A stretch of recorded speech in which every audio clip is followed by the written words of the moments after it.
Hello friends और welcome back to motor redefined. मैं हूं आपका होस्ट और दोस्त अरिंदम घोष और एक बार फिर मैं आप लोगों के लिए लेकर हाजिर हूं एक जबरदस्त राइड कंपैरिजन। जी हां दोस्तों, आज हम लोग राइड कंपेयर करने वाले हैं 2024 Honda SP 160 with its very tough competitor that is 2024 and updated Bajaj Pulsar N150। जी हां दोस्तों, अब 160 सीसी 150 सीसी दोनों में काफी चीजें सिमिलर है। प्राइस तो ऑलमोस्ट आप लोग को सिमिलर ही देखने में मिलेगी। तो कॉमन सी डाउट बनी हुई है कि भाई 160 खरीदे या फिर 150 खरीदे। तो यही जो डाउट है दोस्तों, आज मैं आप लोग को दूर करूंगा, बताऊंगा कि चलाते वक्त आप लोग को दोनों बाइकों में एक्सपीरियंस क्या देखने को मिल सकता है और साथ ही इसकी जो प्राइस, फीचर, माइलेज, स्पेसिफिकेशन के बारे में तो बात करने ही वाले हैं। दोस्तों आगे बढ़ने से पहले very special thanks to leaders Honda, Taratola and OSL Bajaj Thakurpur good for providing me these bikes. अगर आप लोगों को यहाँ पर होंडा या फिर बजाज की कोई प्रोडक्ट खरीदनी है, आप वेस्ट बंगाल के हावड़ा, हुगली, कोलकाता में रहते हैं, शोरूम का बिल्कुल कांटेक्ट कर सकते हैं। डिटेल्स अभी आपको आपके स्क्रीन पर दिख गई होगी। तो चलिए दोस्तों शुरू करते हैं। दोस्तों यहाँ पर राइड कंपैरिजन पे जाने से पहले छोटी सी मैं आप लोगों के साथ दोनों ही बाइक की जो वॉक अराउंड है वो शेयर करना चाहूंगा, ताकि डिफरेंसेस के बारे में स्पेसिफिकेशंस वाइज एक बार मैं आप लोगों को यहाँ पर बता सकूं। सबसे पहले दोस्तों, अगर आप की देखते हैं तो दोनों में नॉर्मल की मिल जाएगी, वेव की वगैरह दोनों में आपको नहीं मिलेगी। फ्रंट लुक अगर आप लोग देख रहे हैं दोस्तों, तो दोनों ही बाइकों में आप लोग को यहाँ पर जो मतलब जो LED हेडलैम्प का सेटअप है वो मिल जाएगा। लेकिन N150 के पास प्रोजेक्टर यहाँ पर जो LED हेडलैम्प है, ये एक एक्स्ट्रा एज यहाँ पर N150 के पास जा रही है, जो कि आप लोग को SP 160 में देखने को नहीं मिलेगी।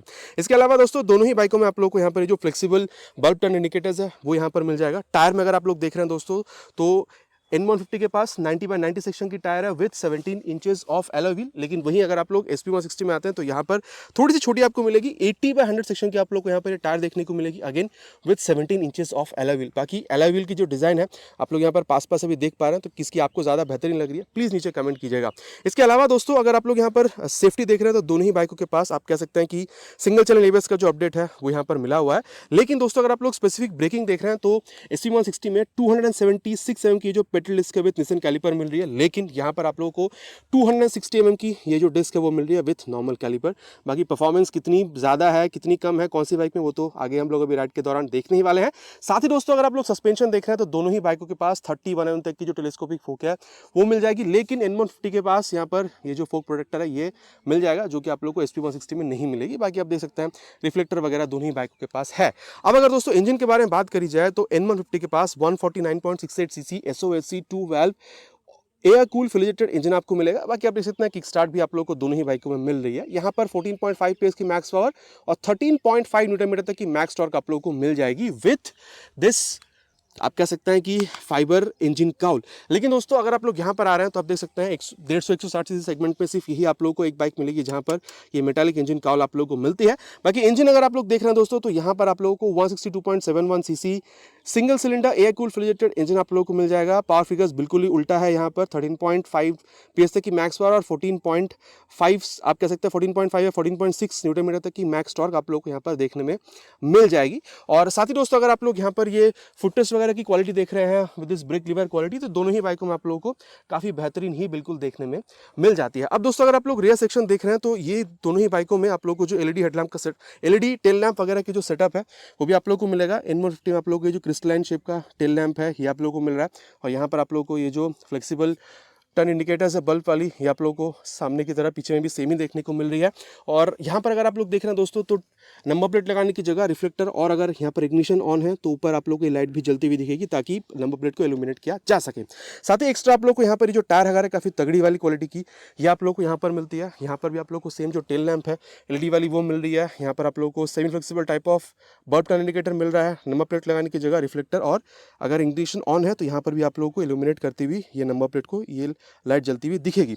साथ ही दोस्तों यहाँ पर आप लोग को जो टायर हगर है वो नहीं मिल रही है, जो आप लोग को N150 में यहाँ पर देखने को मिल रहा था। लेकिन टायर में फर्क है दोस्तों, SP 160 के पास 130/70 सेक्शन की जो टायर है वो आप लोग को मिल जाएगी with 17 inches of alloy wheel. लेकिन जैसे आप लोग यहाँ पर आ रहे हैं N150 में तो 120/80 सेक्शन की टायर है, तो ये थोड़ी पतली है with 17 inches of alloy wheel. लेकिन बहुत ज़्यादा पतला ऐसा नहीं है, वो 130 है, ये आप लोग को 120 मिल रही है। बाकी अगर आप लोग ब्रेकिंग देख रहे हैं दोस्तों, तो SP 160 के पास दोनों ही मॉडल है।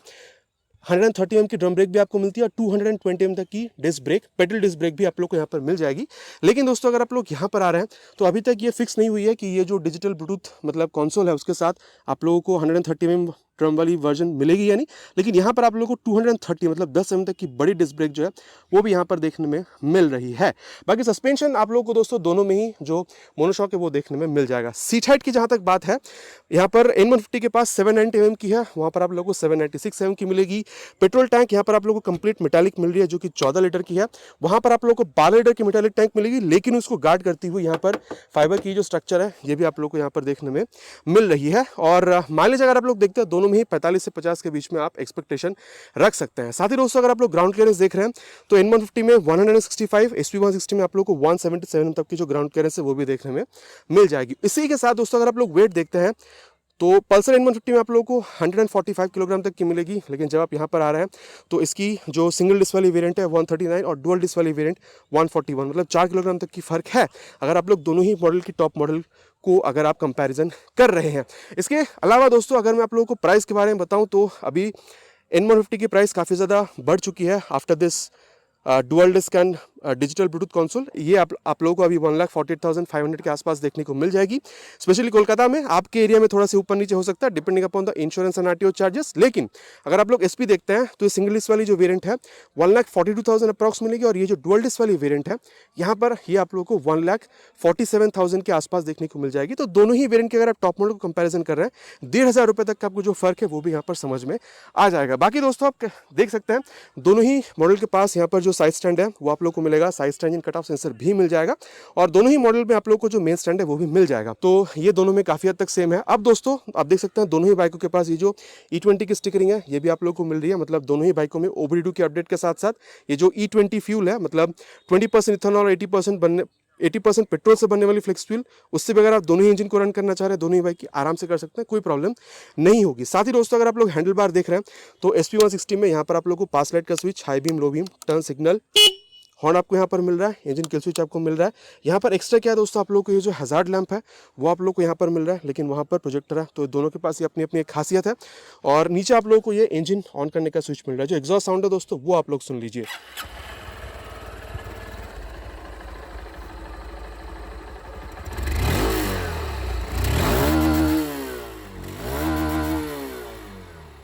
ये आवाज़ दोस्तों आप लोगों ने यहाँ पर सुन लिया है। अब दोस्तों यहाँ पर आप लोगों को कोई मतलब चार्जिंग पोर्ट वगैरह नहीं मिलती है। यहाँ पर ये CV की बहुत ज़्यादा आपको याद दिलाएगी। ये जो ऑल डिजिटल मीटर कंसोल है, टैकोमीटर मिल रहा है, गियर पोजिशन सेंसर है, फ्यूल गेज सेंसर है, स्पीडोमीटर आपको मिल रहा है, साइड स्टैंड गिरी हुई है वो आपको दिखा रहा है, ट्रिप आपको यहाँ पर दिखा रही है, टाइम आपको बता रही है। सिलेक्ट का बटन इस्तेमाल करने पर आप लोग को यहाँ पर जो ओडोमीटर है वो दिखा देगी, ठीक है। देन आप लोग को यहाँ पर ट्रिप ए में सिलेक्ट का बटन इस्तेमाल करने पर एवरेज जो है वो आप लोग को बता देती है। देन यहाँ पर जो बैटरी वोल्टेज है वो आप लोग को यहाँ पर बता देगी। देन अगेन सिलेक्ट का बटन दबाने पर आप देख सकते हैं यहाँ पर आप लोग को ट्रिप बी के लिए भी ये सारी चीज़ें यहाँ पर बता देती है।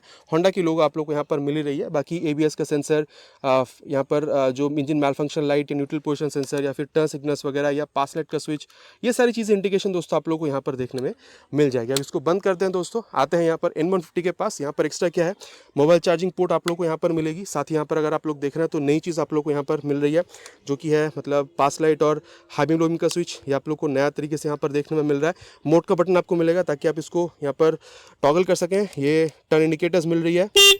हॉर्न यहाँ पर भी आपको अच्छी तरीके से लाउड ही सुनाई देगी। बाकी यहाँ पर देन इंजन किल स्विच आपको मिल रहा है और नीचे है इंजन ऑन करने का स्विच। इसका भी जो आवाज़ है दोस्तों वो आप लोग सुन लीजिए। लेकिन हाँ, यहाँ पर आप लोग को रेगुलर एग्जॉस्ट मिल रहा था with this Chrome metallic muffler cover, लेकिन यहाँ पर दोस्तों आप लोगों को ये अंडरबिल एग्जॉस्ट मिल रही है, तो आवाज़ इसकी भी आप लोग सुन लीजिए।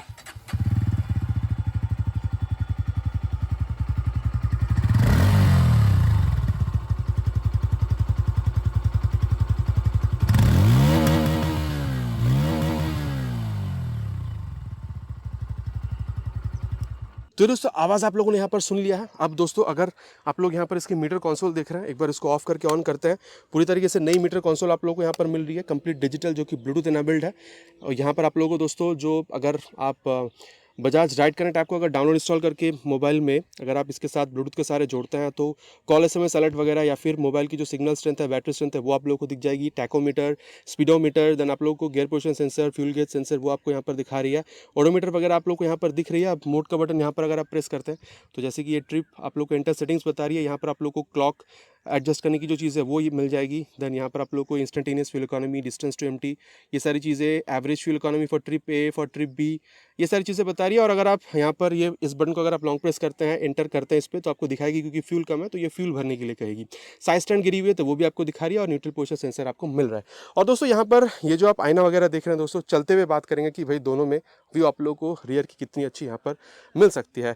और दोस्तों कंप्लीट हम लोगों ने यहाँ पर बात कर ली है बस फीचर्स, स्पेसिफिकेशन, माइलेज के बारे में। चलिए अब चलते हैं राइड पर, और देन देखते हैं कि भाई दोनों चलते वक्त आपको कितना ज़्यादा मतलब डिफरेंस एक्सपीरियंस यहाँ पर दे सकती है।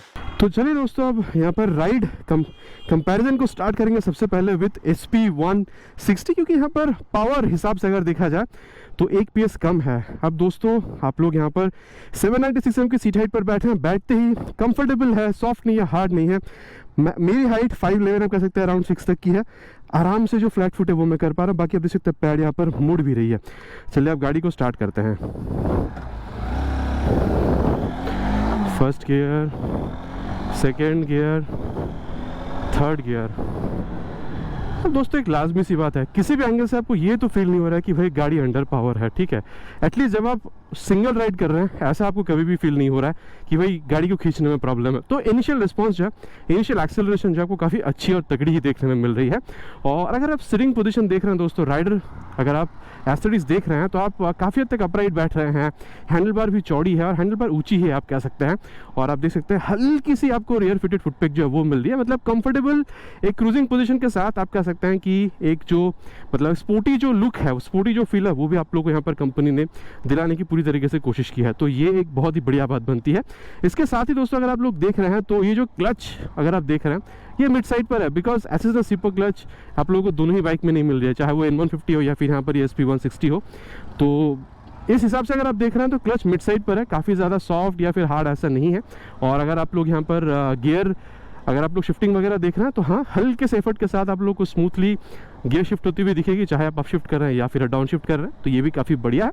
और जैसे हर वीडियो में आप लोगों को बताता हूँ दोस्तों, चलिए इसकी जो एक्सेलरेशन टेस्ट है वो भी करते हैं, तो इसकी जो परफॉर्मेंस उसके बारे में आगे बात करेंगे। फर्स्ट गियर पे मैंने रख दिया है 3 हॉर्न के साथ।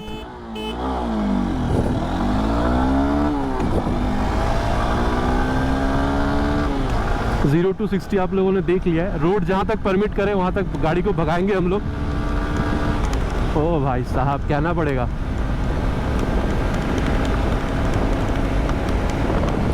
और 100 भी जो है इसने आराम से अचीव कर लिया है।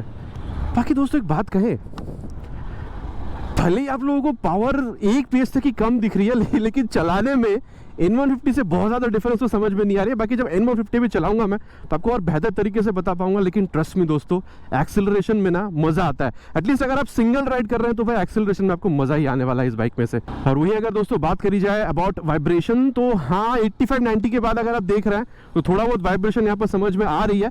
बाकी हल्की फुल्की वो वाइब्स है, लेकिन ऐसा नहीं है कि उसके लिए आप बाइक खरीदेंगे नहीं, वो प्लान आप बना लेंगे, ऐसा बिल्कुल भी नहीं है, ठीक है। तो आप ये कह सकते हैं कि वो जो इंजन थंप है ना वो आप लोग को हल्की सी समझ में आती है, बट वो वाइब्रेशन के हिसाब से मैं आपको नहीं बताऊंगा। लेकिन हाँ 90 के बाद आपको थोड़ा बहुत फील वो होती है। और वहीं अगर आप लोग इसकी मतलब आप कह सकते हैं कि स्टेबिलिटी के बारे में अगर बात कर रहे हैं तो भाई कोई प्रॉब्लम नहीं है। हाँ अगर सामने वाली चक्का 80 की जगह 90 हो जाती तो शायद और बेहतर हो सकती थी, लेकिन हाँ यहाँ पर भी आपको बहुत ज़्यादा वो जो प्रॉब्लम है वो फील नहीं होती है। अब देखने वाली बात है कि भाई इसके मुकाबले आपको N150 में कितनी बेहतर चीज़ देखने को मिल सकती है। और दोस्तों अब यहाँ पर ब्रेकिंग का वक्त है, देखने लायक होगा। 276 mm की फ्रंट ब्रेक है, 60 तक ले चलते हैं, देन अप्लाई करेंगे इसको। एड फ्रंट ब्रेक अप्लाइड। हाँ यहाँ पर आप सामने देख रहे हैं थोड़ी सी धूल वगैरह, रेत वगैरह थोड़ी थोड़ी गिरी हुई है, तो टायर वहाँ पर छुड़ी पकड़ी, वो जो ABS का इंट्रूशन है ना वो फ्रंट ब्रेक से बिल्कुल समझ में आई है। बाकी मैं कह सकता हूँ दोस्तों फ्रंट ब्रेक में से जो बाइट फीडबैक वो आपको अच्छी ही मिल रही है। बाकी ये जो ब्रेक आप देख रहे हैं ये थोड़ी सी सॉफ्ट साइड पर है, ये जो ब्रेक लीवर है, तो आपको ज़्यादा पुल करना होगा ताकि आपको अच्छा रिस्पॉन्स यहाँ पर ब्रेकिंग में से मिल सके। और चलिए दोस्तों अब इसकी जो रियर ब्रेक है उसको भी अप्लाई करते हैं, ले चलते हैं इसको भी 60 तक। एंड रियर ब्रेक 65 पे आ गए थे। ओहो हल्की सी यहाँ पर ये स्लिप हुई थी। अब इसी को तो रोकना है दोस्तों। अब इसको कैसे रोकेंगे, इसको पहले 50 तक ले चलते हैं, देन रियर के संग संग बाद फ्रंट को अप्लाई कर देंगे। And rear with front brake applied. ये आप देख रहे हैं दोस्तों, ये बहुत कारगर तरीका है। मतलब अगर आप सिर्फ रियर ब्रेक को अप्लाई कर रहे हैं ना तो शायद अगर रास्ते में धूल वगैरह गिरी हुई है या फिर कंडीशन कैसी भी हो फिसल सकती है, लेकिन अगर आपको रोकना है तो जैसे मैंने अभी आपको बताया था, रियर के संग संग बाद फ्रंट को अप्लाई कीजिए तो आपको अच्छी जो यहाँ पर जो रिस्पॉन्स है फ्रॉम द ब्रेक वो आप लोग को यहाँ पर देखने में मिल जाएगी। ओवरऑल अगर आप ब्रेकिंग देख रहे हैं दोस्तों, काफ़ी तगड़ी ब्रेकिंग मिल रही है, ब्रेकिंग से आपको यहाँ पर शिकायत नहीं होनी चाहिए, ठीक है। और अब दोस्तों अगर मैं आप लोग को यहाँ पर ओवरऑल सस्पेंशन या हैंडलिंग के बारे में बताऊँ तो सस्पेंशन आप कह सकते हैं कि मिड साइड पर है, ताकि अगर आप लोग इसको सिटी राइड्स के लिए इस्तेमाल कर रहे हैं या फिर थोड़ा बहुत अगर आप गड्ढे पर भी जा रहे हैं, जैसे सामने अभी आप देख सकते हैं यहाँ पर अभी रोड तैयार हो रही है तो इसके ऊपर से ही ले चलते हैं। ये देखिए, ये जब आप कर रहे हैं ना तो झटका जो है आपकी बैक को यहाँ पर समझ में आ रही है, लेकिन इतना भी नहीं कि भाई ऐसा है कि भाई बाइक खरीदे ही ना, आप लोग खरीदने से मना ही कर दे, वैसा नहीं है। तो आप कह सकते हैं कि जैसे मैंने एक्सेलरेशन पे भी आपको बताया कि स्टेबिलिटी में कोई प्रॉब्लम नहीं थी और टर्निंग्स वगैरह पे भी आपको अच्छा खासा ये रिस्पांस मतलब जो कॉन्फिडेंस है वो दे देती है। देन यहाँ पर ये उबड़ खबड़ जो रास्ता है उस पर भी अगर आप चला रहे हैं इंडियन रोड कंडीशंस में तो वहाँ पर भी वो झटका काफ़ी हद तक एब्जॉर्ब करती है। तो ओवरऑल मिला जुला के अगर आप देख रहे हैं दोस्तों, सस्पेंशन से भी जो फीडबैक आपको अच्छी ही मिल रही है, ठीक है। और थोड़ी सी यहाँ मतलब मिड साइड पर है, ना ज़्यादा सॉफ्ट ना ज़्यादा हार्ड, ठीक है, ताकि कोई भी कंडीशन है उसको टैकल किया जा सके। साथ ही दोस्तों अगर आप लोग मतलब ओवरऑल इसकी हैंडलिंग देख रहे हैं तो जब आप ये भी कर रहे हैं ना, 139 किलोग्राम की वेट है और ट्रस्ट में दोस्तों ये इसकी जो वेट कम है और ये जो लाइट है ये बिल्कुल ये फील भी कराती है। अब रेयर में एक बार देखते हैं, नहीं रेयर में कोई है नहीं, एक बार मोड़ के देख लेते हैं गाड़ी को।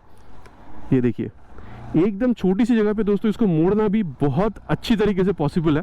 तो ये भी कह सकते हैं कि शॉर्ट टर्निंग रेडियस भी है और वेट जो हल्की है वो ये समझाती भी है। 139 किलोग्राम की वेट चलाते वक्त काफ़ी हल्की महसूस भी होती है।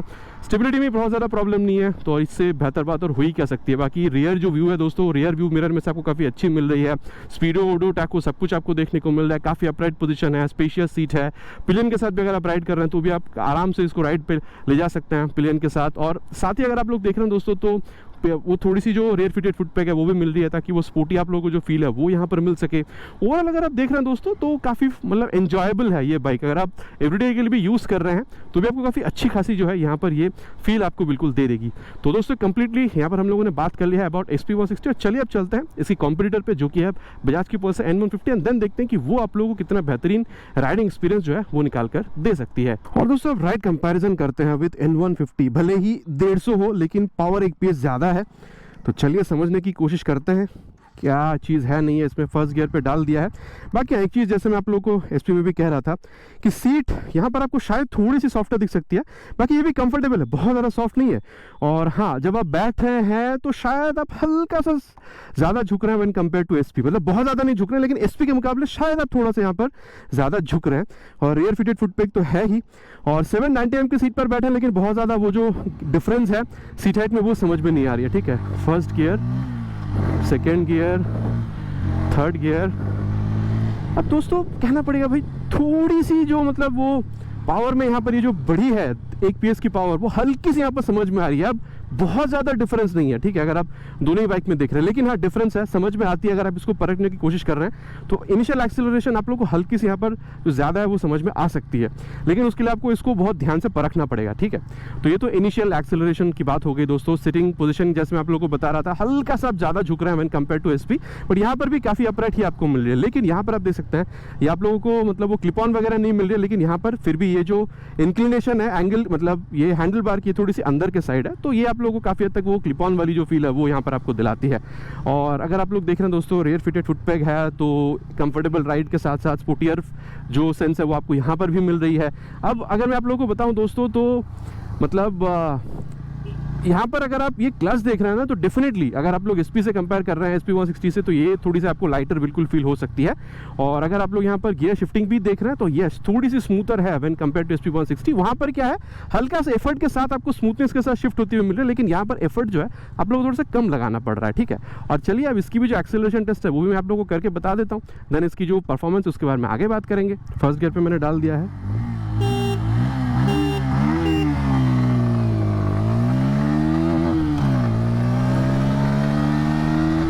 0 to 60 आप लोगों ने देख लिया है, तो रास्ता जहाँ तक परमिट करे वहीं तक खींचेंगे। और इसने भी जो है 100 पार कर दिया है। बाकी थोड़ा सा फास्टर तो दोस्तों आप लोगों को लगेगी एटलीस्ट 0 to 60 तक। बाकी 100 तक भी ये थोड़ी सी शायद कम ही सेकंड्स ले रही है व्हेन कंपेयर टू SP160, लेकिन बहुत ज़्यादा शायद डिफरेंस नहीं है। बाकी मुझे मतलब मैं अभी अब जब मैं एडिटिंग करूंगा तब मुझे समझ में आएगी, बाकी आप लोगों ने तो देख ही लिया होगा। अब ये कह सकता हूँ दोस्तों कि हाँ, वाइब्रेशन आप लोगों को ज़्यादा कंट्रोल यहाँ पर मिल रहा है। 100 तक भी अगर आप जा रहे हैं तो बहुत ज़्यादा वाइब्रेशन नहीं है। अगेन स्टेबिलिटी अगर आप देख रहे हैं दोस्तों तो दोनों में ही बराबर आपको दिखेगी। और जहाँ तक बात है कि मतलब कंफर्टेबल क्रूजिंग स्पीड कितनी होनी चाहिए दोस्तों, तो आप कह सकते हैं कि भाई मतलब 90-100 तक आप इसको चला सकते हैं। और दोस्तों अब यहाँ पर हम लोग इसकी जो ब्रेक है उसको भी टेस्ट करते हैं, ले चलते हैं इसको भी 60 तक and then front brake apply करेंगे। फ्रंट ब्रेक अप्लाइड 62 तक। अच्छा, अब मैं आपको ऑनेस्टली बात बताऊंगा, देखिए वहाँ पर 276 है, यहाँ पर 260, मतलब 16 mm वहाँ पर ज़्यादा थे। लेकिन मैं एक सही से आपको फीडबैक बता रहा हूँ दोस्तों, बहुत ज़्यादा डिफरेंस समझ में नहीं आएगा। अब इसके भी कारण है, पहले ये सुन लीजिए, बाइक फीडबैक यहाँ पर भी आपको काफ़ी अच्छी मिल रही है। लेकिन यहाँ पर ना ये जो आप क्लच, मतलब ये जो आप ब्रेक लीवर देख रहे हैं थोड़ी सी टाइट है, तो जैसे आप हल्का सा भी पुल कर रहे हैं ना, आपको अच्छा रिस्पॉन्स जो फीडबैक वो देखने को मिला। लेकिन एसपी में क्या था, वो थोड़ा सॉफ्टर था, आपको ज़्यादा खींचने की ज़रूरत पड़ रही थी। तो ये एक डिफरेंस जो है ये आप लोग को यहाँ पर समझ में आ सकती है। और अगर मैं आप लोगों को इसकी रियर ब्रेक के बारे में बताऊँ दोस्तों, तो चलिए इसको 50 तक ले चलेंगे एंड देन अप्लाई करेंगे। रियर ब्रेक अप्लाई 53 तक। हाँ, एक्सट्रीम जब मैंने प्रेस करा ना तो हल्की सी यहाँ पर जो रियर जो टायर थी वो स्लिप करी थी, बाकी ये एसपी में भी सेम ही था। अब एक्सट्रीम दोस्तों हम लोग कम ही प्रेस करते हैं ना, अब फिर भी अगर एक्सट्रीम प्रेस करने की ज़रूरत पड़ी, ठीक है, फिर भी अगर स्लिप होती है उसको काफ़ी हद तक रोका जा सकता है। पूरी तरीके से तो नहीं क्योंकि एबीएस नहीं है, लेकिन काफ़ी हद तक रोका जा सकता है। वो किस तरीके से, जैसे मैंने एसपी में बताया था, रियर के संग संग बाद आप फ्रंट को अप्लाई कर दीजिए, कुछ इस तरीके से देख लीजिए एक बार। पहले दोस्तों इसको 50 तक ले चलते हैं, rear with front brake applied, ये देखिए। Now to be very honest दोस्तों, कहीं ना मुझे ऐसा फील हो रहा है कि यहाँ पर अगर आप संग संग अप्लाई कर रहे हैं ना रियर के साथ साथ फ्रंट ब्रेक को, तो कहीं ना कहीं थोड़ी सी वो जो ब्रेकिंग रिस्पॉन्स है आप लोग को यहाँ पर बेहतर ही देखने को मिल रही है व्हेन कंपेयर टू एसपी। वो भी काफ़ी बढ़िया है, लेकिन अगर आप बेहतर पूछेंगे तो मैं आप लोगों को ये बताऊंगा, थोड़ी सी 19-20 का फर्क, बहुत ज़्यादा फर्क है ऐसा नहीं है, लेकिन बेहतर ये मैं आपको कह सकता हूँ। और ओवरऑल ब्रेकिंग अगर आप देख रहे हैं दोस्तों, तो ये भी आपको काफ़ी गजब की दे रही है। बाकी रिजल्ट क्या है वो तो मैंने आपको भी बताया ही है। और अभी दोस्तों अगर सस्पेंशन के बारे में बात करी जाए तो येस, अगर थोड़ी सी आप एसपी के साथ कंपेयर कर रहे हैं तो ये थोड़ी सी आप लोगों को स्टिफर साइड पे दिख सकते हैं, लेकिन इन जनरल अगर आप देख रहे हैं तो ये भी मिड साइड पर ही है। इसको भी हम लोग ये पत्थर पर ले चलते हैं, जैसे एसपी पे हम लोगों ने लिया था। हाँ, ये देखिए, ये वो जो स्टिफनेस है ना, वो जो झटका, ये आप लोग को यहाँ पर ज़्यादा फील करा रही है, एसपी थोड़ी सी कम फील करा रही थी। तो जैसे मैं आप लोगों को तो दोस्तों यहाँ पर एक्सेलरेशन के टाइम पर ही बता रहा था, स्टेबिलिटी में कोई प्रॉब्लम नहीं है, क्योंकि दोस्तों स्टिफर सस्पेंशन अगर आपको मिलता है तो मतलब हाई स्पीड्स पे या फिर अगर आप टॉप स्पीड पर जाते हैं तो स्टेबिलिटी आपको अच्छे मिलते हैं। लेकिन साथ ही अगर आप देख रहे हो ऊबड़ खाबड़ रास्तों पे भी थोड़ा बहुत एब्जॉर्ब करती है, पूरी तरीके से तो नहीं लेकिन एब्जॉर्ब करती है। लेकिन एसपी यहाँ पर आप लोगों को थोड़ी सी बेटर परफॉर्मेंस बिल्कुल निकाल कर दे सकती है ऊबड़ खाबड़ रास्तों पे। लेकिन अगर आप टर्न वगैरह कर रहे हैं या फिर हाई स्पीड पे टॉप स्पीड पर जा रहे हैं तो कहीं ना कहीं ये आप लोगों को थोड़ा सा बेहतरीन परफॉर्मेंस निकाल कर दे सकती है। बाकी अगेन मैं कहूँगा दोस्तों, ये आपको बहुत ज़्यादा परखना पड़ेगा, तभी आप लोगों को ये एसपी और इसमें ये फर्क जो है समझ में आएगा। नहीं तो अगर आप नॉर्मल चला रहे हैं तो दोनों में बहुत ज़्यादा सस्पेंशन वाइज भी शायद ही आपको डिफरेंस समझ में आए। तो सस्पेंशन दोस्तों ठीक ठाक है, अगर आप नॉर्मल कंडीशंस पे चला रहे हैं मेरे ख्याल से आप लोगों को कोई प्रॉब्लम नहीं होने वाली, चाहे सिटी राइड हो, डेली राइड हो, हाई स्पीड टॉप स्पीड हो, या फिर थोड़ा बहुत अगर आप गड्ढे पर भी जा रहे हैं, आराम से ये आप लोगों को कंडीशन मैनेज करती हुई दिखाई दे देगी। और वहीं अगर दोस्तों आप ओवरऑल इसकी ये हैंडलिंग वगैरह देख रहे हैं तो दोस्तों ये 145 किलोग्राम की है, 4 किलो भारी है उससे। लेकिन टू बी ऑनेस्ट ना, इन जनरल अगर आप देख रहे हैं तो उससे बहुत ज़्यादा भारी आपको फील नहीं हो रही है। लेकिन हाँ, इसकी जो वेट ज़्यादा है वो आपको ये फील हो रही है, लेकिन एसपी के मुकाबले बहुत ज़्यादा भारी है ऐसा फील आपको बिल्कुल भी नहीं होगा, ठीक है। और अगर आप देख रहे हैं दोस्तों तो रियर व्यू से जो रियर व्यू मिरर से जो व्यू है वो भी आपको काफ़ी अच्छा खासा ही देखने को मिल रहा है यहाँ पे, ठीक है। और अगर मैं कहूँ तो स्पीडो, ओडो, टैको सब कुछ आपको देखने को मिल ही रहा है। बाकी ब्लूटूथ है जो आपको एसपी में नहीं मिल रही है, वो तो एक एक्स्ट्रा है जिसको यहाँ पर मिला ही है। साथ ही अगर आप देख रहे हैं दोस्तों तो हल्का सा सामने की तरफ झुक रहे हैं, सीट स्पेशियस यहाँ पर भी आपको मिल रही है, वो जो स्पोर्टी राइडर पोजीशन है वो आपको यहाँ पर भी मिल रहा है, ठीक है। और आप अगर पिलियन है तो पीछे पकड़ के बैठने के लिए चाहे एसपी हो चाहे इसमें, दोनों में ही आपको चीज़ें मतलब वो जो ग्रैब हैंडल है वो तो यहाँ पर भी आपको मिल रहा है, ठीक है। और चलिए दोस्तों, अब मैंने आप लोगों को इसके बारे में तो पूरी तरीके से बता ही दिया है। अब चलते हैं इसकी कंक्लूजन पे और बात करते हैं कि दोनों में से कौन सा बाइक खरीदना आप लोगों के लिए सही हो सकता है। दोस्तों अब बारी है सत्यवचन की, राइड के आधार पर कौन सा बाइक खरीदना सही रहेगा। देखिए दोस्तों, स्ट्रेट बात है, परफॉर्मेंस वाइज दोनों बाइकों में बहुत ज़्यादा फर्क आपको नहीं दिखेगी। पल्सर N150 में आप थोड़ी सी हल्का झुक रहे हैं when compare to SP 160। Acceleration और ब्रेकिंग कहीं ना कहीं मुझे पल्सर N150 में हल्की सी ज़्यादा बेहतर लगी व्हेन कंपेयर टू SP 160। बाकी अच्छी इसमें भी है, लेकिन बेहतर मुझे वहाँ पर N150 में लगी। और अब देखिए दोस्तों, रात के टाइम पे राइड करने के लिए सीधी सी बात है, क्योंकि वहाँ पर प्रोजेक्टर है तो आपको N150 में थोड़ी सी बेहतर चीज़, क्योंकि प्रोजेक्टर लगी हुई है तो वो आपको देखने में मिल रही है। बाकी मैं ये कह सकता हूँ दोस्तों कि अगर आप लोगों को पल्सर N250, पल्सर N150 के लुक के साथ ही 150 सीसी में वही लुक के साथ एक बाइक चाहिए थी जहां पर आप कंफर्टेबल राइड कर सके, लॉन्ग राइड्स अपनी फैमिली के साथ जा सके, ब्लूटूथ वाली मीटर कंसोल आप पा सके। देन यहाँ पर प्रोजेक्टर लाइट आप लोग को चाहिए थी। सिंगल चैनल एबीएस से आप खुश हैं, आप लोगों को मतलब 40-45 के बीच में माइलेज चाहिए थी, मतलब 45-50 के बीच में माइलेज चाहिए थी और 1.5 लाख तक की बजट आपको अलाउ करती है, तो पल्सर N160 आप बेशक खरीद सकते हैं। लेकिन दोस्तों आप लोगों को होंडा एसपी का जो लुक है वो पसंद है, होंडा की रिलायबल इंजन आप लोगों को चाहिए, माइलेज अगेन आप लोगों को 50 किलोमीटर तक की चाहिए और 160 सीसी की बाइक चाहिए और आप लोग सिंगल चैनल एबीएस से खुश हैं। पीछे आप लोगों को मतलब थोड़ी सी चौड़ी टायर वगैरह चाहिए थी और सीबी वाली वो जो मतलब मीटर कंसोल वो आप लोग को अच्छी लगती थी। बाकी फैमिली राइडिंग के लिए आप ये बाइक भी यूज़ कर सकते हैं और मतलब कंफर्टेबल सीट तो आपको यहाँ भी मिल रही है। तो इन सारी चीज़ों के लिए दोस्तों आप कह सकते हैं कि कहीं ना कहीं आप 2024 होंडा SP160 भी आप बिल्कुल प्रेफर कर सकते हैं। तो दोस्तों ये था मेरा verdict about both this bikes, Pulsar N150 and Honda SP160। आप लोग कौन सा बाइक खरीदना ज़्यादा पसंद करेंगे प्लीज़ नीचे कमेंट पर लिखकर बताना मत भूलिएगा। आशा करता हूँ दोस्तों वीडियो आप लोगों को पसंद आई होगी। बहुत जल्द मिलेंगे इसी तरीके के एक नए वीडियो में एक नए बाइक स्कूटर के साथ। Till then ride safe and जय हिंद।